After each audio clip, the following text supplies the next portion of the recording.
So apparently DanDaDan is getting cancelled again on Twitter, and it's somehow stupider than last time when the whole fan art controversy thing happened. So let's just dive straight into this one.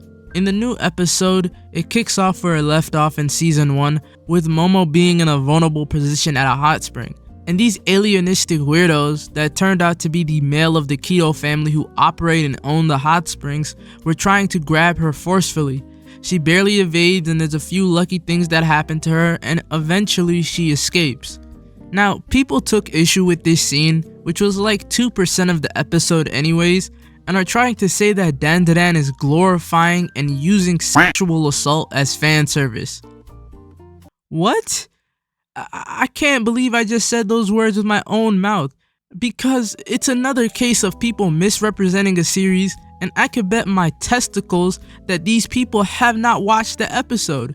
The reason why they were trying to grab Momo was revealed shortly after. She was meant to be a sacrifice to a giant Mongolian earthworm that these weirdos worship. That's your reason. DanDaDan is not glorifying any of the actions that take place. It's not making you think that these people are good. They saw her in a vulnerable spot and took advantage of that. Momo also comes back and beats them up later on in the episode. I feel like there's a lack of patience and care causing this miscommunication. People want to push out their agendas without watching the show, while it only took a few minutes to see the real explanations, so they look stupid to anybody that watched the episode. And it's not like it's just Momo, from what people are saying, that this only happens to her and her alone in the show.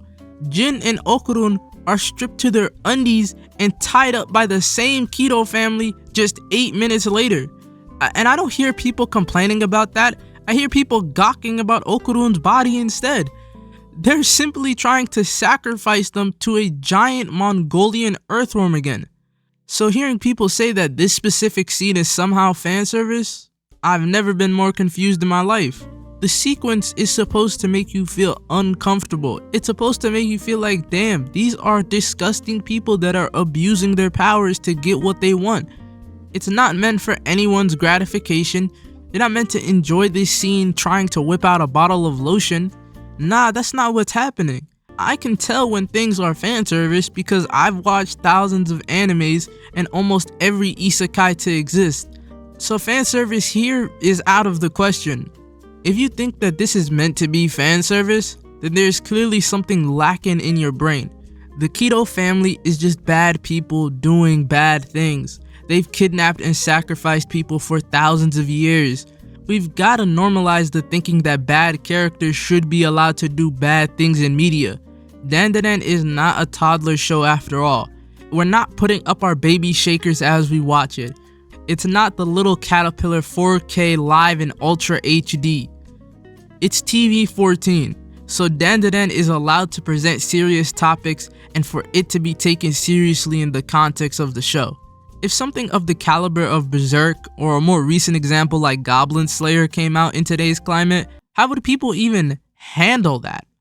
Goblin Slayer had some people up in arms back in 2019, but I'm betting you it would have been 100 times worse if it came out in today's anime Twitter economy.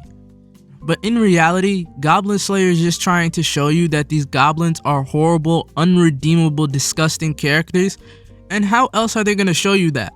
With a bunch of flowers? The same thing can apply to the Keto family and the aliens in DanDaDan. So for the idiots on Twitter saying things like DanDaDiddy and all these things, like, yeah, get your jokes off, I guess. But I'm not gonna take criticism of any anime from someone named Hood Deku. But I'm not saying you aren't allowed to dislike DanDaDan and the story. If you don't feel comfortable watching, that's perfectly fine. No one's holding you at gunpoint. But there's nothing wrong with telling the story and letting people enjoy it. There's a common sentiment I want to look at quickly, and those are the people who are crying about having the story take place in high school. Do you know what you're watching? You're watching a Japanese cartoon that is predominantly targeting teenage boys.